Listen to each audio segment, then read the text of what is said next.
amores, a gente já está de volta aqui no nosso canal amado e a gente estava conversando justamente sobre seleção natural, né? E essa primeira seleção, a gente compreende, na verdade, antes de eu falar dos tipos de seleção, que ela tem classificações distintas, ela acontece de diferentes formas, portanto, tem vários tipos diferentes, né? Então, essa seleção natural, a gente começou a falar da seleção natural estabilizadora. Quer dizer o quê? Que esses genótipos que são extremos, a gente vai ver que tem relação com a primeira lei de Mendel lá que a gente estudou. Quem é dominante, quem é recessivo, quem é heterozigoto para uma característica, a gente vai ver que vai ter um genótipo que vai ser beneficiado.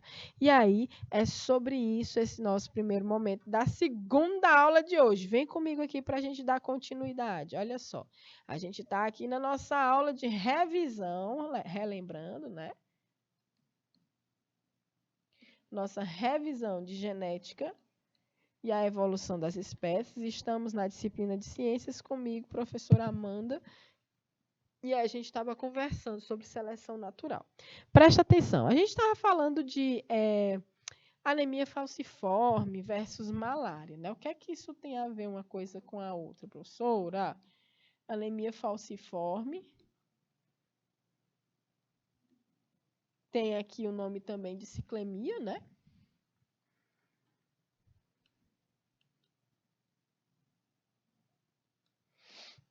E a gente observa que para a pessoa ter a anemia falciforme, ela tem aqui os genes recessivos, né?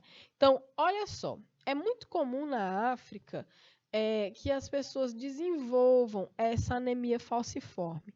E a malária também é uma doença endêmica da África, assim como é de algumas regiões do nosso país, né? Existem a malária, principalmente na região norte, principalmente. Não quer dizer que ela não aconteça em outros lugares, mas ela é endêmica, ela acontece em sua maior frequência na região norte do país. Então, o que é que tem a relação da anemia falciforme com a malária? Quando a gente observa a relação entre esses dois processos, olha só quem é que vai sobreviver. Eu tenho aqui a pessoa, né, que tem os genes, né, SS. Para eu ter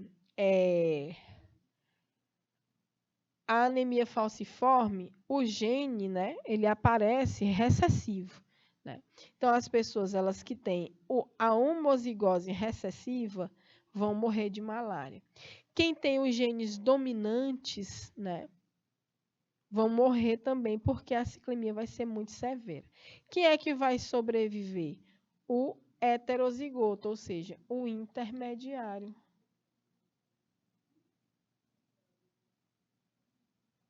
Quem tem esse genótipo aqui é quem sobrevive a essa patologia, tá certo? Então, essa seleção estabilizadora, ela vai favorecer a frequência dos fenótipos intermediários, ou seja, os heterozigotos. Esse aqui, ó, Szão, Szinho. Exemplo, a ciclemia, a anemia falciforme, tá certo? Então, o indivíduo pode morrer de malária, pode morrer de ciclemia, mas quando a situação aparece com o genótipo intermediário, o indivíduo sobrevive. Tá certo? Então, olha só, a gente vai ver um outro tipo de seleção natural, que é a seleção direcional. A seleção estabilizadora, ela favorece genótipos e fenótipos, aliás, fenótipos intermediários. A seleção direcional, ela vai favorecer a frequência de um dos fenótipos extremos, um deles. Quem são os fenótipos extremos? São os homozigotos.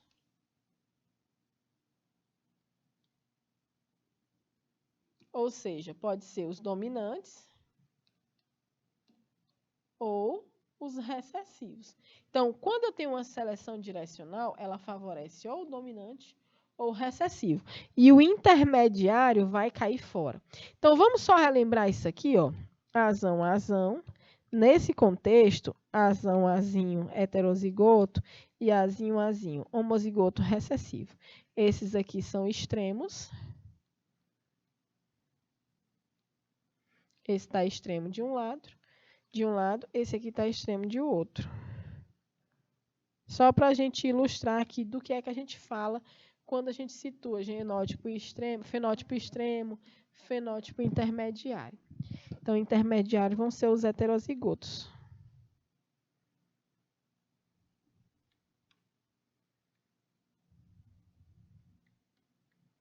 Ok? Beleza? Então, a seleção ela vai ser direcional, por quê?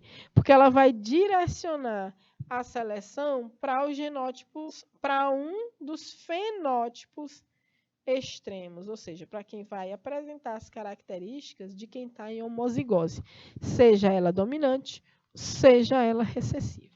Então, ela ocorre quando o ambiente apresenta variações que favorecem certos fenótipos que anteriormente não eram favorecidos. Exemplo, insetos versus inseticidas, bactérias versus antibióticos, né? Então, a gente tem, por exemplo, aqui um grupo de uma população de insetos, né? E aí eu vou aplicar um inseticida. Quando aplica esse inseticida, estão vendo que essa turminha aqui sobreviveu. Aí eu aplico o inseticida de novo. Oxe, no final do tratamento, eles tanto sobreviveram como reproduziram.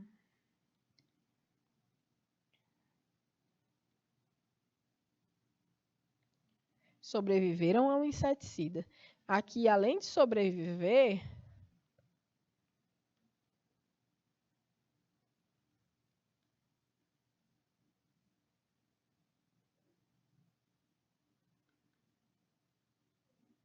eles ainda se reproduziram, tá certo? Então, tem aqui, no início do tratamento, eu tinha uma população diversa, eu tinha só esses 4 aqui, ó, que no final das contas foram os que sobreviveram. Com o inseticida, todo mundo aqui morreu, ó. Todo mundo morreu. Tchau. Então, o que, que o inseticida fez? O inseticida selecionou. O inseticida aqui foi o funil lá que a gente estudou. Ó, esse inseticida aparece e só sobrevivem esses 4 indivíduos aqui. Ou seja, eles não morrem com a presença do inseticida. Eles são de algum desses genótipos extremos. Ou ele é dominante ou ele é recessivo. A gente não sabe.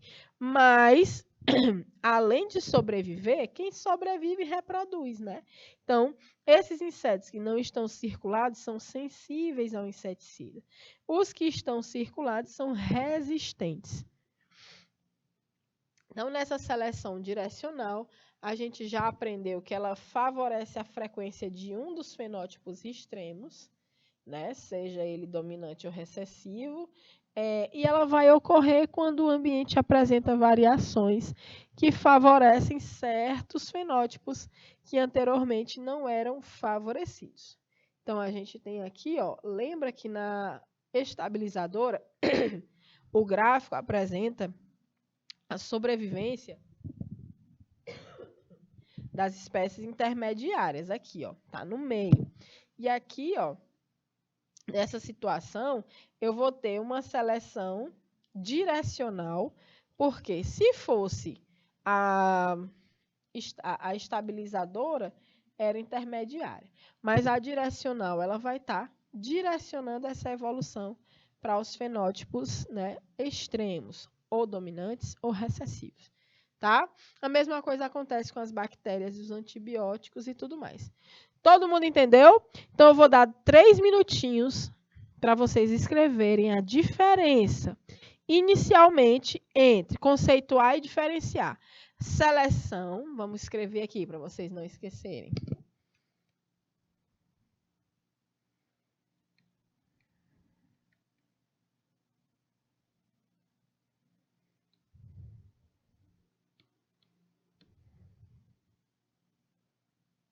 Seleção.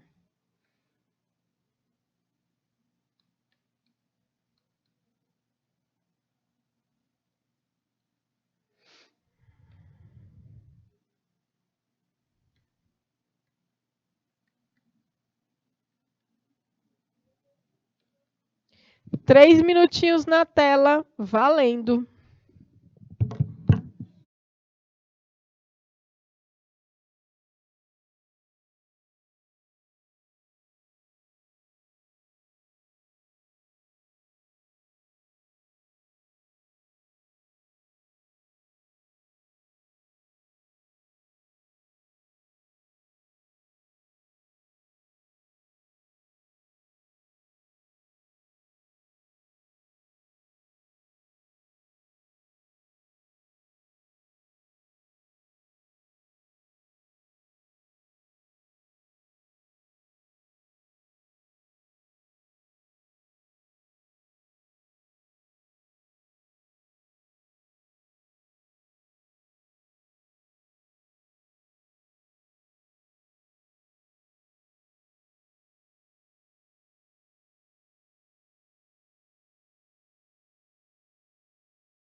Opa, muito bem. Já estamos de volta para a gente, né, rever essa diferença entre a seleção estabilizadora, né, e a seleção direcional. Qual é a diferença? A estabilizadora, ela vai selecionar os fenótipos intermediários. A gente pode associar isso com os indivíduos heterozigóticos para uma certa característica. E a seleção direcional, ela direciona para os fenótipos extremos, ou seja, homozigose recessiva ou homozigose dominante. Beleza, turminha, bem rapidinho, né? A gente retorna aqui para dar continuidade. A gente ainda vai ver um tipo de seleção chamada de disruptiva. Então, vem comigo que a gente vai ver aqui, olha só, a seleção disruptiva, tá? Essa seleção disruptiva, ela é um pouco diferente, né? Elas vão favorecer a frequência dos fenótipos extremos e vai desfavorecer os intermediários. Ou seja, ela é um pouco diferente porque as outras, elas só favoreciam um e não desfavoreciam os outros, não prejudicava os outros. Mas na disruptiva, ela, né, os fenótipos extremos vão ser favorecidos e os intermediários vão ser, né, desfavorecidos. Por exemplo, se eu tenho uma situação ambiental, né? Onde os solos estão contaminados por metais pesados, né? Como o chumbo ou zinco, né? Eu tenho aqui o solo contaminado com chumbo e um solo contaminado com zinco, né?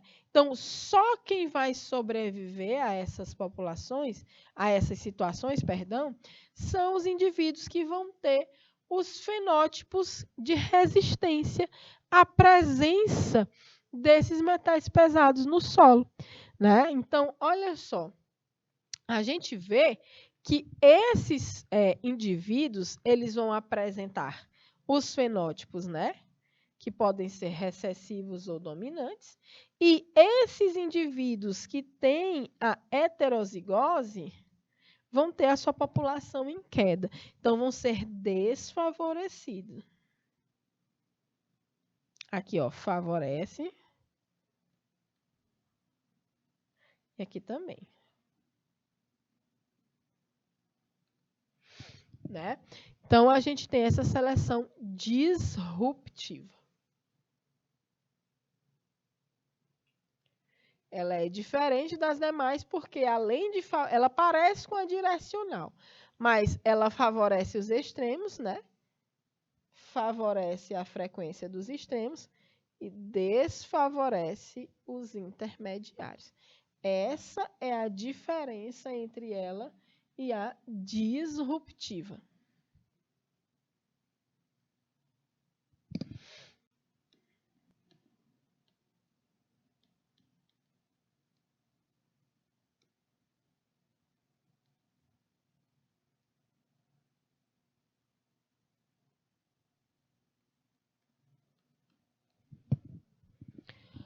Ok, babies?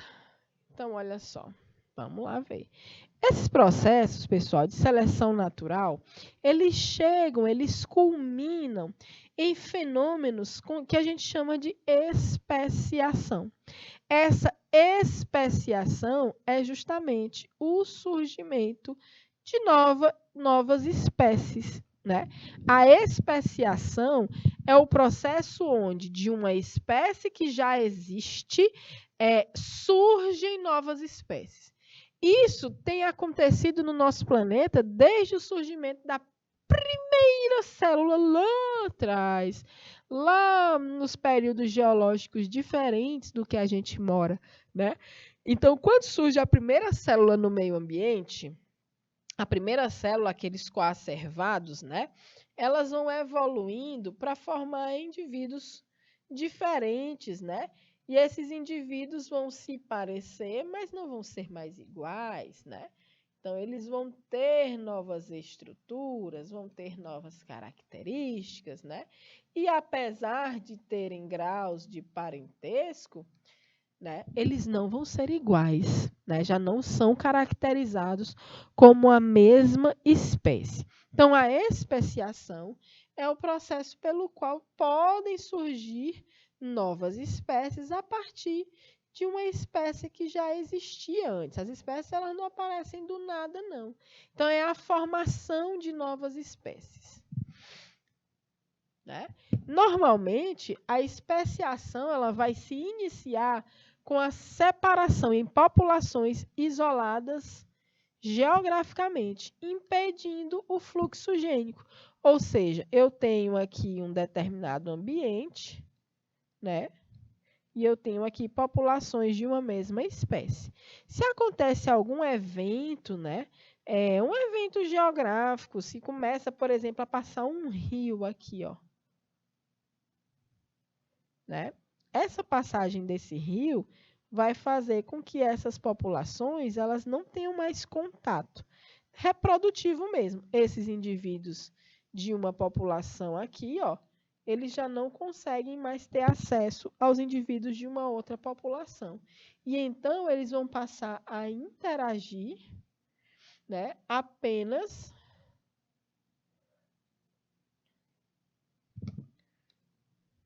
botar o rio aqui de novo.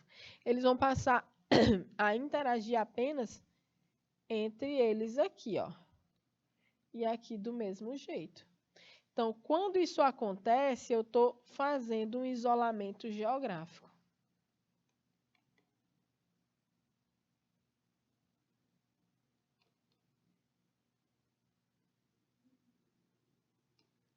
Minha gente, a gente pensa que isso aqui é um rio, professor. Isso aqui pode ser considerado, por exemplo, uma estrada. Tudo isso também pode levar a esses processos, né? Passou uma estrada num determinado lugar e essa estrada não permite mais que uma população que existia aqui anteriormente tenha o contato reprodutivo, se reproduza com a que existia do outro lado, né? Antes, no passado remoto, eram da mesma espécie, mas com o passar do tempo, né, quando não rola mais o que a gente chama de fluxo gênico, né, que é ele só vem quando você consegue ter êxito nessa reprodução, né? Quando esse fluxo gênico ele é interrompido, não há mais, né, uma troca genética entre esses indivíduos e eles vão se distanciar, né, geneticamente dos outros seres. Então, nessas populações vão surgir mutações. As mutações que ocorrem aqui são diferentes das mutações que ocorrem do outro lado, até porque são situações diferentes, ambientes diferentes, indivíduos que estão isolados reprodutivamente. Então, aí ocorre a ação da seleção natural. Então, surgem diferenças entre elas, e isso culmina no isolamento reprodutivo. Com o passar do tempo, mesmo que essa espécie consiga de alguma forma se comunicar com o indivíduo do outro lado, eles não vão conseguir se reproduzir. E isso é o que a gente chama de isolamento reprodutivo. Então, o que é que vai ser a especiação? Vamos repetir aqui. A especiação é a formação de novas espécies que normalmente vai se iniciar com a separação em populações isoladas geograficamente. Alguma barreira geográfica vai separar uma população, né? E isso vai impedir que elas se reproduzam, né? Então, vão surgir mutações nas que estão de um lado e nas que estão de outro. Essas mutações vão ser diferentes. E aí, vão surgir diferenças que vão terminar no isolamento reprodutivo. Ou seja, essas espécies não vão mais conseguir se reproduzir entre si, tá? E aí, a gente vai ver, né? Os processos que levam à especiação. Antes de continuar, deixa eu apagar minha obra de arte aqui, a gente vai falar da hibridização, que é um processo que nós conhecemos demais aqui no Nordeste, porque a gente faz os burrinhos, né? A gente produz os burros. Professora, que história é essa, mulher? Menino, burro não cruza com a burra para gerar um burrinho, não. Só nasce um burro quando tu pega um jumento e cruza com a égua, ou uma jumenta e cruza com um cavalo. Né? É assim que nasce um burro, né? Então, esse indivíduo ele não configura uma espécie. O burro ele não é uma espécie. O burro ele é um híbrido, porque por mais que eles nasçam, vivam, tenham as características, o que é massa no burro? É porque ele tem o porte do cavalo e a força da jumenta. Então, ele é forte, resistente, né? E é grande. Então, é isso, por isso que fizeram o burro, cara. Então, o burro, o pessoal chama, mas tu é um burro. Opa, muito obrigado, porque eu sou grande e forte, né? E esperto. Então, o bicho, ele existe, mas se tu pegar um burrinho e uma burrinha, eles não namoram, não. Eles não conseguem se reproduzir, porque eles são híbridos, eles são estéreis. E a espécie, para eu ser considerado uma espécie, precisa se reproduzir. E os filhotes tem que conseguir se reproduzir entre eles também. Então, por mais que os burrinhos existam, frutos de um cruzamento de indivíduos de espécies diferentes, mas dá certo, eles nascem, são espertos, são lindos e maravilhosos, mas eles não conseguem se reproduzir entre eles, então eles são híbridos. Então, o que é que são, né? O que é essa hibridização? Formação de espécies, né? Ou híbridos mesmo, que a gente chama, através do cruzamento de espécies diferentes, né? Forma-se um híbrido que eventualmente desenvolve gametas anormais, ó, porque aqui não dá certo, né? Que originam indivíduos poliploides férteis. Isso é muito comum em vegetais, em plantas, mas a gente faz com bicho aqui no Nordeste, que nós somos danado. E aí, olha só, vamos ver aqui. Olha o exemplo, né, do que acontece no arquipélago de Galápagos que Darwin visitou, né? Esse arquipélago, nessas Ilhas Galápagos, ele fica aqui perto, né? Ele é da América do Sul. Ele faz parte do Equador, né? Então, na Ilha de Galápagos, você tem aqui as maiores ilhas, né? Essas aqui, a Fernandina, e tem ilhas menores, ó. Várias ilhas menorzinhas, né? Que vão trazer nesse arquipélago. Em cada uma dessas ilhas, foi nelas que Darwin observou, por exemplo, diferentes tipos de tentilhões. Tentilhão é uma ave, né? Um pássaro. E aí, em cada ilha, os tentilhões tinham bicos diferentes. Então, os bicos, né, desses pássaros sendo diferentes, ele observa por que que nessa ilha o bico de um é diferente do bico de outro. Que diacho é isso? Por que que os bicos dessas aves são diferentes, né? Então, aconteceram processos de especiação, ou seja, esse fato, o que é que essas ilhas representam? Um isolamento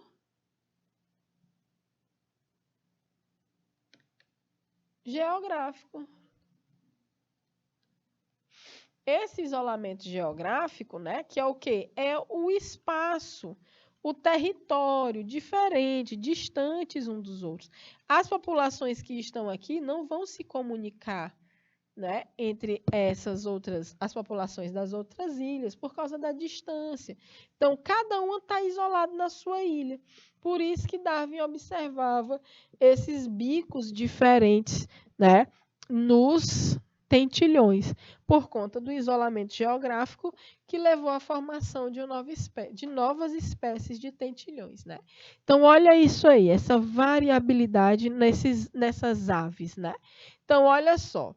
Há aqui indicações, né, que tem 3 aqui, ó, então são 4 espécies, mas eu tenho 2 gêneros, do gênero Geospisa e do gênero Certide, né? Geospisa magnirostis, Geospisa parvula, Geospisas fortes, né? 2 aqui, cadê? Aqui é o parvula, não, mentira, esse aqui é o fortes e esse aqui é o parvula. Esses aqui são do mesmo gênero. E esse aqui, ó, é o Certide olivácea. Então, olha só. Olha os bicos dessas aves como são diferentes. E aí, em cada ilha, eles vão desenvolver hábitos diferentes também. Que hábitos, minha irmã? Hábitos alimentares. Por isso que, a partir, né, dos recursos que existem em cada uma das ilhas, né, cada ilha vai ter um recurso diferente. Esse recurso alimentar vai ser, né, consumido por aqueles que têm os bicos que conseguem lá comer aquele negócio, né? Então, a gente tem aqui, por exemplo, ó, um ancestral comum, que é do gênero Tiaris, né? Ele vem de um determinado espaço, e aí eu começo, ó, a aparecer os descendentes desse ancestral comum. Certide olivácea, olha o biquinho dele, né? Todos esses aqui são insetívoros, né? E aqui eu tenho os granívoros, né? São diferentes essas espécies de tentilhões. Então, só para representar para vocês essa árvore, né?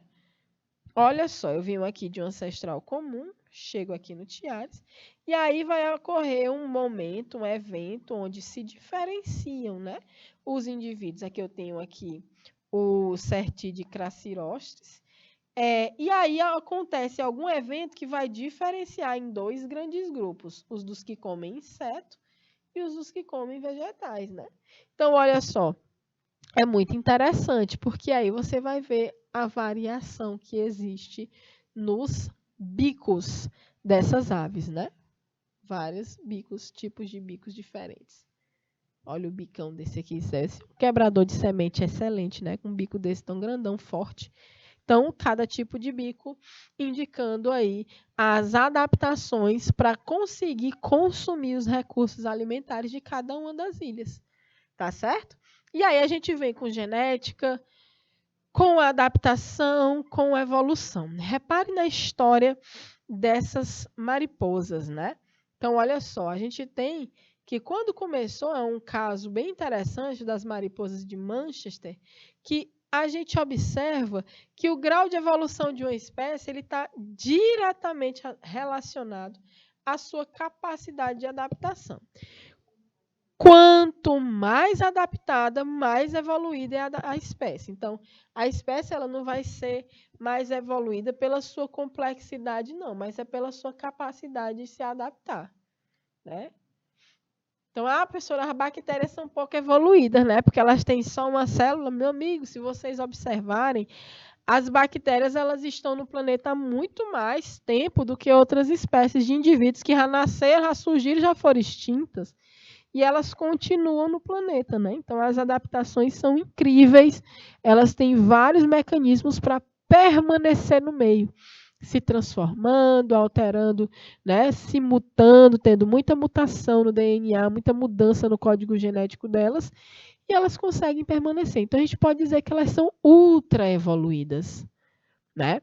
Então, elas são evoluídas porque têm mais adaptação. Tá?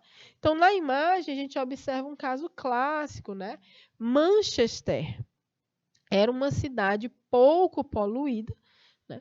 E as mariposas escuras ficavam em destaque nas árvores, sendo uma presa fácil.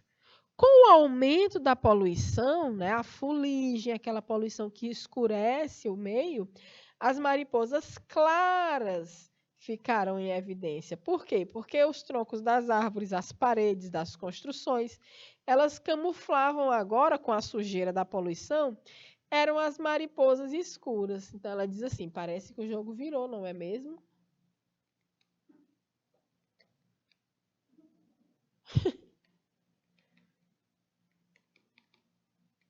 Parece que o jogo virou, não é mesmo? Então, antes, as mariposas, né, que eram escuras, elas ficavam mais evidentes, a população era menor, porque elas eram presas fáceis. Só que com a poluição, tudo foi escurecendo na cidade, com a sujeira. E aí, as mariposas que tinham asa clarinha, né, tá aqui, ó. Aí elas ficaram mais em evidência na nesse local. E aí elas passaram a ser presa fácil ao invés das mariposas negras, né? Então é interessante a gente observar que o jogo vira, tá certo? E aqui a gente finaliza, a gente continua conversando sobre as evidências, né, evolutivas, algumas das evidências evolutivas, tá? Então a gente traz, por exemplo, a observação, vou botar aqui, evidências.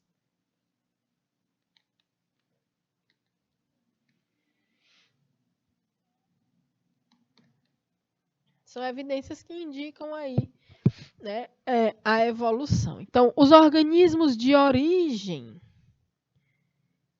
e ancestralidade distintos que ocupam o mesmo hábitat, submetendo-se às mesmas condições de seleção natural e que, com o tempo, tiveram selecionados, né, aspectos adaptativos semelhantes, não indicam grau de parentesco entre as espécies.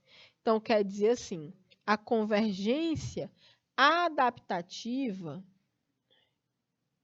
vou grifar bem aqui esse não, essa convergência adaptativa, ela vai resultar, né, em organismos que não têm parentesco nenhum, ou pelo menos parentescos muito distantes, né, os ancestrais são bem diferentes, eles vêm de dois ramos totalmente distintos, né? Mas eles vão se submeter às mesmas condições de seleção natural. E aí, eles vão ter, com o tempo, alguns aspectos adaptativos semelhantes. mas isso não quer dizer que são parentes, né? Que são da mesma linha de evolução. Como os insetos e as aves, né? Os dois têm asas, mas existem estruturas completamente, né, semelhantes na utilização, na necessidade, na forma, mas não são iguais. Então, existem órgãos que a gente chama de análogos.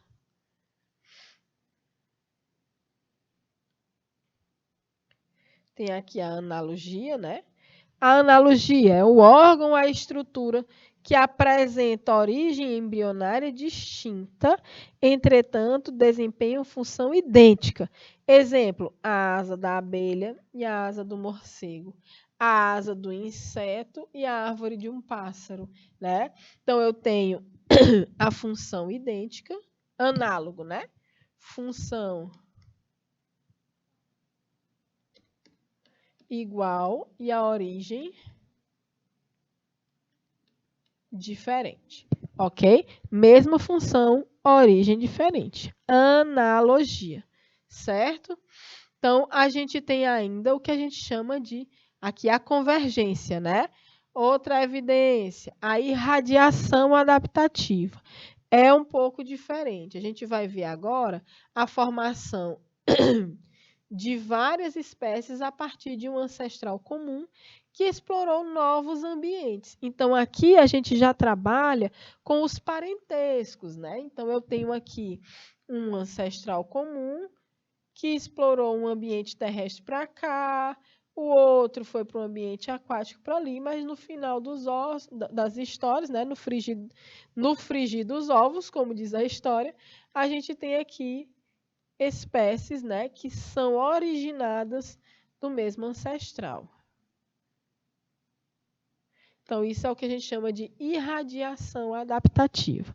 Então, podem ser formadas novas espécies, contudo, apresentam normalmente características semelhantes, que denunciam sua origem comum. Então, elas têm características tão parecidas que certamente essa galera toda deve ter vindo do mesmo ancestral, tá bom? Então, exemplos: diferentes répteis a partir do primeiro vertebrado com fecundação interna e ovo com casca. Aves e mamíferos a partir da homeotermia, que é outra característica, né? Ih, Elcimar, lá vai. Ela é demais, esse negócio desse futuca todo aqui na TV. Lá vai, voltamos. Né? E aí a gente tem a homeotermia, que vem como uma característica em comum às aves e aos mamíferos, então a gente deve ter herdado isso de alguém, juntos. Né? Os répteis devem ter um vertebrado anterior a eles que tinha fecundação interna e ovo com casca. Né? E aí, vários mamíferos a partir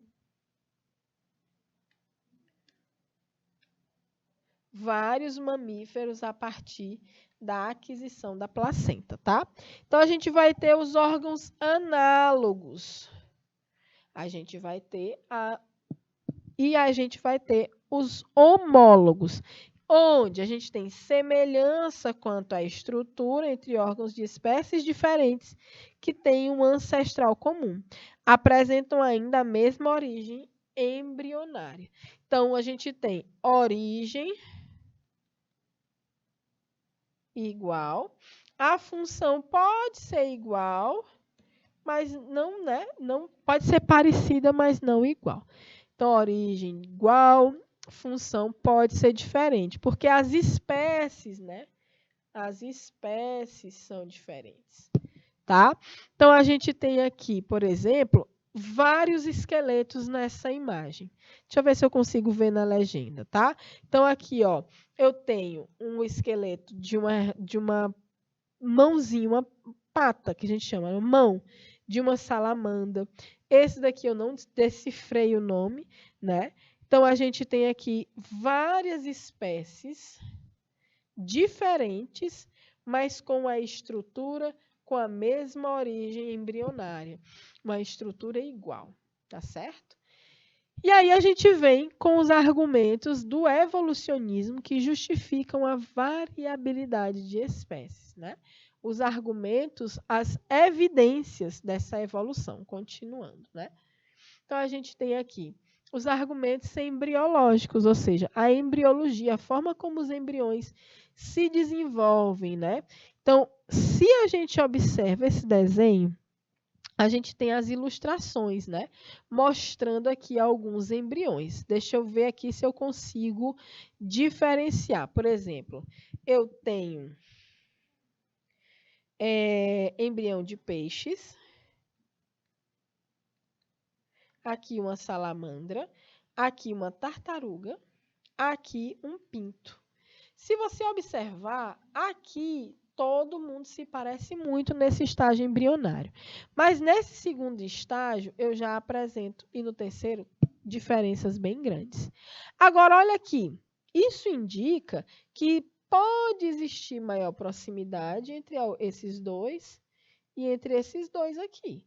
Mas entre o peixe e o pinto, minha gente, tem um abismo, né? São completamente diferentes os embriões.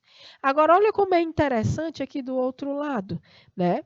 Então, a gente tem aqui algumas fases embrionárias de outros indivíduos. Eu tenho aqui um porco, um boizinho, eu tenho uma ovelha, e aqui eu acho que é um humano, né? É um humano, é assim. Então, se você reparar, nesse primeiro estágio, é idêntico. No segundo estágio, é muito parecido ainda. No terceiro estágio, eu apresento poucas diferenças.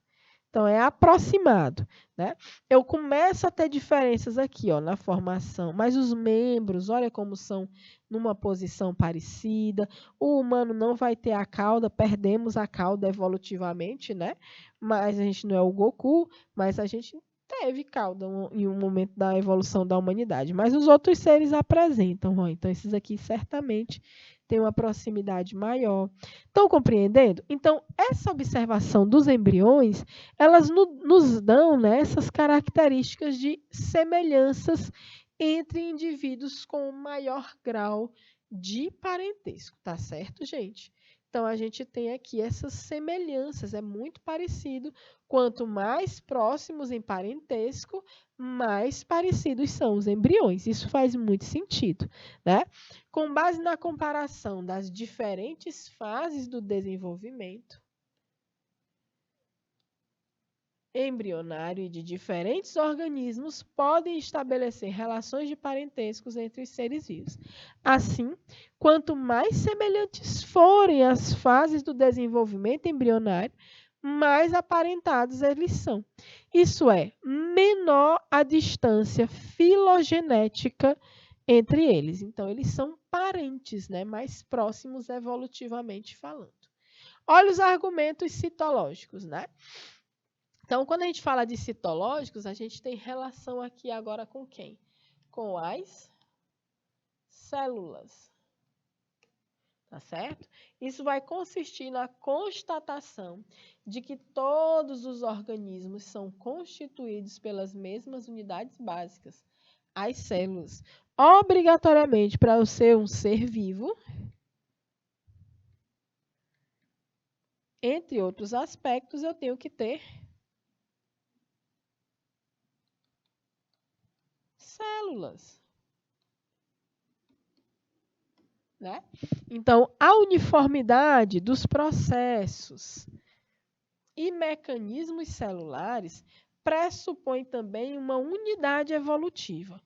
Exemplo, as semelhanças entre as estruturas das membranas celulares. Todas as membranas de todos os seres vivos são exatamente formadas por uma bicamada de fosfolipídios com proteínas, com glicocálice, né? Então, essas membranas, elas são bem semelhantes. Tem aqui, ó, uma bicamada de fosfolipídios, proteínas, né? Vou botar aqui o pezinho de proteínas.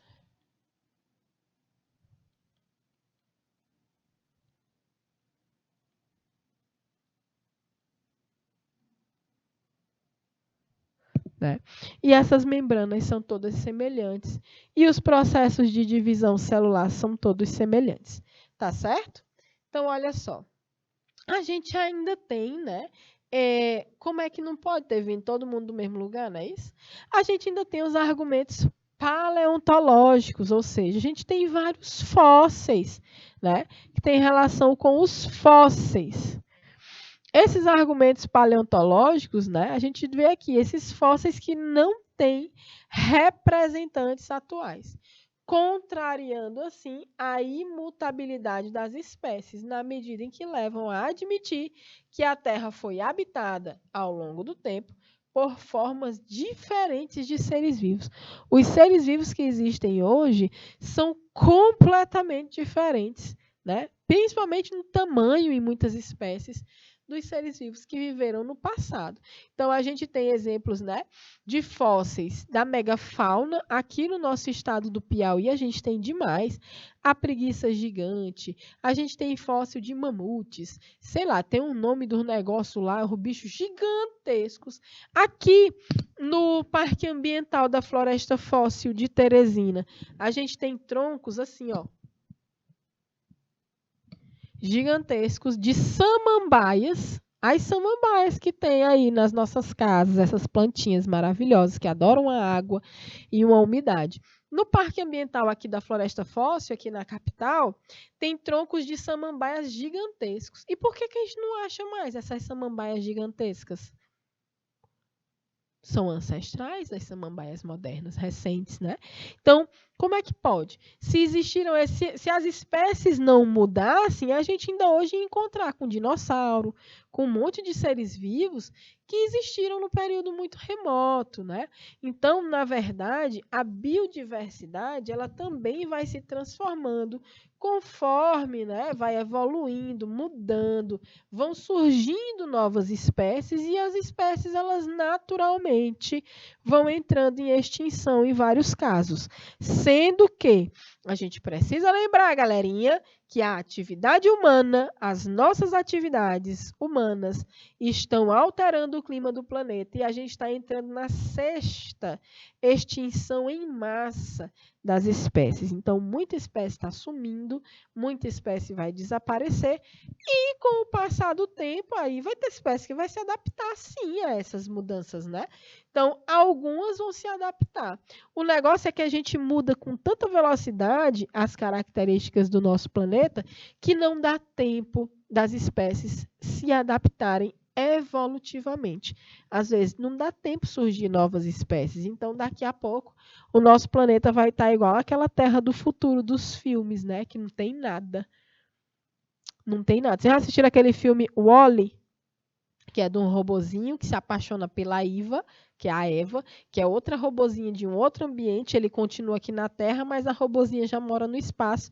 E ela vem buscar a vida, ela vem buscar uma plantinha na Terra. E é massa essa história. Então, esse planeta que a gente quer é o planeta que a gente está construindo, né? Não é o que a gente quer, mas é o que a gente está construindo.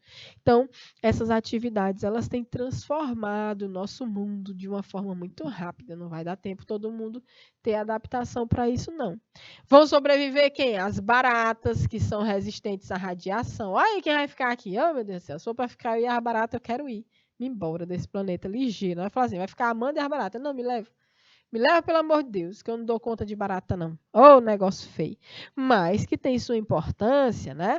Apesar de hoje ser uma praga doméstica, é um ser vivo. Então, as baratas, elas sobrevivem à radiação, à ardemônia, e elas também sobrevivem até 9 dias sem a sua própria cabeça. Conta aí. É um negócio muito esquisito, né? Então, é capaz de, no fim do planeta, Elcimar até volta para mim fazendo a cara de... Gente, um bicho que consegue viver 9 dias sem sua cabeça. Tem dia que a gente perde a cabeça, mas a gente volta, né? A gente falta é morrer, mas volta. Mas as baratas, elas perdem mesmo. Se você arrancar, não vai fazer isso, né? Se você arranca a cabeça da barata, ela continua ali com algumas funções vitais pela madrugada. E são resistentes à radiação. Mas não é resistente a uma chinelada. Pá! Então, olha só, vamos continuar. Presta atenção aqui. Tchau para as baratas. Então, a gente tem, né, esses argumentos mostrando. Aqui são fósseis, por exemplo, de um trilobita, que é um indivíduo que existiu num passado muito antigo, muito remoto. Aqui, ó, do Siluriano. Aqui a gente tem um esqueleto, uma réplica, né, de um esqueleto de um Tiranossauro Rex, o famosão lá que a gente conhece. E aqui a gente tem, né, a imagem também de um animal que sobreviveu. A gente chama de mamute, né? Que existiu há muito, muito, muito tempo atrás, né? Então, esses argumentos paleontológicos indicam, olha, se a gente acha osso de bicho, ossada de bicho fossilizada, pegadas, vestígios, né? Cocôs fósseis, tudo isso tem de fóssil. Então, a gente encontra tudo isso aí. A gente encontra tudo isso aí. Como é que pode? Por que, que não tem mais dele se ninguém muda? Hein, fixistas? Me expliquem isso. Então, olha só, vamos para frente. Cadê? Passa. Passa. E aí a gente tem os argumentos bioquímicos que só surgiram mesmo com o advento mais profundo, né, das ciências que estudam as moléculas biológicas, o DNA, o RNA, as proteínas, as estruturas, os aminoácidos, os polipeptídeos, os peptídeos, enfim, todas essas moléculas que compõem, né, os processos celulares e a própria estrutura das células da vida. E aí, o que foi encontrado? Que existe uma unidade molecular, ou seja, nos seres vivos, ou seja, os componentes bioquímicos fundamentais, que são 5 tipos de nucleotídeos, que são quem? A adenina, a timina, a guanina e a citosina e a uracila, que está no RNA, né? São os 5 tipos de nucleotídeos. Todo ser vivo tem, né? 20 tipos de aminoácidos, atuação enzimática, código genético e processos metabólicos.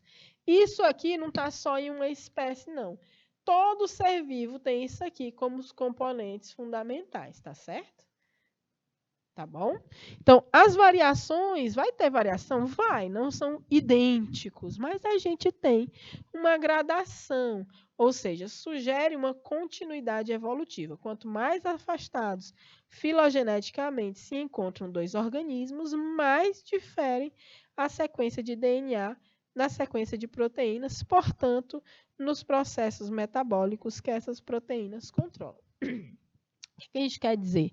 Que, mesmo tendo toda essa diversidade, a gente tem uma unidade molecular, ou seja, as moléculas que compõem os seres vivos, elas são quase que iguais em todos os seres vivos que vocês possam conhecer e imaginar.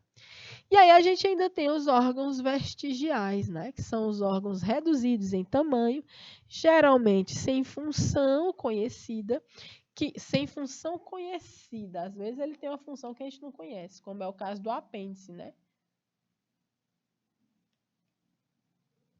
Que correspondem a órgãos maiores e funcionais em outros organismos, e isso indica uma ancestralidade em comum. Olha só, nós temos, por exemplo, o apêndice. Ele está localizado nessa região próxima, né? Nessa região do intestino. E a gente tem, meus amores, que nos humanos o povo diz assim, apêndice só serve para dar apendicite. É bom é tirar, porque não serve para nada o apêndice, só para inflamar e a pessoa morrer de dor, faltar morrer no hospital, né, e ter complicações. Isso era o que diziam antes. Hoje nós já temos evidências de que o apêndice é um órgão vestigial, ele não tem mais a mesma função como tem em outros herbívoros, né? Mas ele tem uma função importante para a nossa imunidade. Então, ele tem relação com o sistema imunológico nos humanos. Mas, nos coelhos, por exemplo, o apêndice ele é bem mais desenvolvido e ele auxilia na digestão, né? Auxilia nos processos que envolvem esse hábito alimentar que a gente chama de herbivoria, comer planta. Planta tem muita celulose. A celulose ela quase não é degradada em alguns organismos. É necessário ter o auxílio aí de bactérias, né? Que facilitem o processo de digestão desse composto. Tá bom? E aí a gente traz aí, o apêndice produz leucócitos, olha só como ele tem relação com a imunidade, né? Atualmente, mas já foi o local de digestão da celulose, ingerida em abundância por nossos ancestrais e ancestrais dos herbívoros. E o apêndice em alguns indivíduos ainda continua funcionando do mesmo jeitinho que era nos ancestrais, como nos coelhos, tá certo? E aí o cóccix, como é que fala essa palavra? Cóccix. O cóccix, que é esse último, aquele ossinho que tu senta errado em cima dele e tem a pontada, ele é o vestígio de cauda que a gente tinha, né? Então, o cóccix é o osso rudimentar da cauda das formas animais inferiores. É a porção distal da coluna vertebral com forma cônica, tem um formatozinho de um cone, né? Em número de 4 e às vezes até 5 segmentos. Eles são ossinhos bem pequenos, né? São ossículos. Eles são móveis ao nascimento e tendem a se fundirem na infância e no início da vida adulta, tá? Então, ele está na última porção da região da coluna. Ele está lá no reguinho mesmo da gente, no nosso reguinho lindo. E ele, né? Já é um órgão vestigial também, né? O vestígio de que houve cauda na humanidade. Tá certo? Vamos lá adiante, então. Então, olha só. A gente ainda tem as evidências taxonômicas, né? Que vai classificar os indivíduos de acordo com as suas semelhanças, né? Essas semelhanças e as suas diferenças. Então, isso vai aproximar e diferenciar as espécies. Conhecer as espécies, suas semelhanças e diferenças tornou-se muito útil para a análise da evolução. Nem todos os indivíduos de uma mesma espécie são exatamente iguais. E entre duas espécies nitidamente diversas existe uma série gradual de formas intermediárias. Por exemplo, eu tenho uma ordem que se chama primatas e eu tenho duas famílias, a Ilobatidae e a família Hominidae. Dentro da família Hominidae, eu tenho os gêneros Pongo, Pan, Homo e Gorila, né? E aí, se eu for pegar para fazer comparação entre os gêneros, né, dos gorilas, no gênero dos gorilas, por exemplo, eu tenho aqui, ó, o gorila berinjei, né, que são espécies que ainda têm subespécies, olha só, 3 aqui tipos de gorilas, e eu tenho o gorila, que é uma outra espécie, aqui, ó. Então, eu tenho um gênero que abriga duas espécies distintas e cada espécie com as suas subespécies. Então, esse negócio de classificar ser vivo é muito interessante, porque a gente hoje observa não é só as características morfológicas, as características do corpo, mas a gente utiliza também as características celulares, genéticas e bioquímicas, tá bom? Então, a gente tem aqui que ao longo do tempo novas espécies elas têm surgido, enquanto outras têm se extinguido. Então, como é que se formam novas espécies? Como se multiplicam essas espécies, né? Então, até a própria situação geológica do nosso planeta tem relação com essa pergunta e essa resposta, tá certo? Então, a aula de hoje foi para a gente fazer uma revisão desse tema tão interessante, tão vasto, que é a evolução, a sua relação com a genética, com a hereditariedade, com a passagem dessas informações. E aí, nesse finalmente, né? Finalmente, professora, eu vou desejar ótimas férias, desejo ótimas férias para vocês, bom descanso, que vocês consigam se divertir bastante, perto das pessoas que vocês mais adoram, tenham responsabilidade, vamos voltar a usar máscara e manter o distanciamento, porque a gente está aumentando aí novamente esses casos de Covid. Tomem suas vacinas, se organizem. Em agosto a gente se vê lindo, maravilhoso, cheiroso e com muita saúde e melhor, com muita história para contar dessas nossas férias. Um cheiro para vocês até agosto.